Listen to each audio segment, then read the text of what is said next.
पवन जी का एक नया गाना आया है पापे पीपी ऐसे कुछ है और गाना ग्लोबल म्यूजिक जैक्सन से आया है। बट गाने की शुरुआत में जब मैं ये देखता हूँ मेरा खड़ा हो जाता है, रोंगटे खड़े हो जाते हैं भाई मेरे।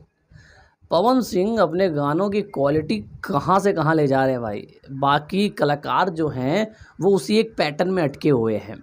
भोजपुरी के जितने भी कलाकार हैं वो एक पैटर्न में अटके हुए हैं, लेकिन पवन सिंह अपने गानों की क्वालिटी हनी सिंह यो हनी सिंह के लेवल तक टच करने की कोशिश करते हैं भाई। फिर गाड़ियों का लेना हो, जूतों को दिखाना हो, कपड़ों का स्वैग हो, अलग ही लेवल का आ रहा है भाई। मतलब इस गाने को देखकर आप कह देंगे कि यार ये भोजपुरी सॉन्ग है। इसकी वीडियो क्वालिटी, इसके अंदर जो कपड़े हैं, इसके अंदर जो मॉडल ने और पवन सिंह ने कपड़े पहने हैं, उन्हें देख के लगता है कि यार कोई बॉलीवुड गाना है ये भाई। आउटस्टैंडिंग है भाई। मतलब मैं जितनी तारीफ करूं उतनी कम है भाई इस गाने के लिए। गाने के लिरिक्स की बात की जाए तो लिरिक्स अच्छे हैं, सुनने में मज़ा आता है, दिल के अंदर बैठ जाते हैं और लिरिक्स आप गुनगुनाने लगते हैं। गाने को आए हुए एक दिन पूरा हो चुका है और गाने पे 1 मिलियन व्यूज़ पूरे हो चुके हैं।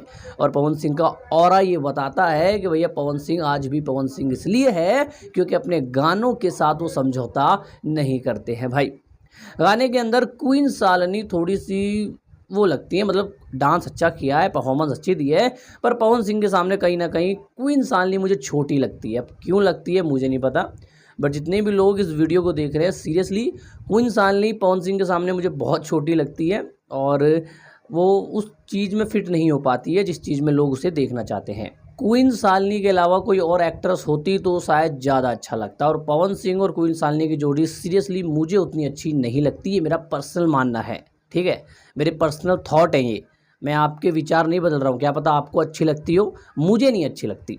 हाँ, क्वीन सालनी एक अच्छी एक्टर है, एक अच्छी अदाकारा है, एक अच्छी डांसर है। उनके परफॉर्मेंस को अगर आप देखेंगे इस गाने के अंदर तो उन्होंने बहुत अच्छा परफॉर्मेंस दिया है, बट यहाँ जोड़ी की बात कर रहा हूँ मैं। और ओवरऑल देखा जाए तो पवन सिंह का ये गाना 1 नंबर का गाना है भाई, और इस गाने की क्वालिटी के आगे मैं हक्का बक्का रह गया भाई। बाकी आपको गाना कैसा लगा कमेंट करके ज़रूर बताइएगा। इस वीडियो पे इतना ही।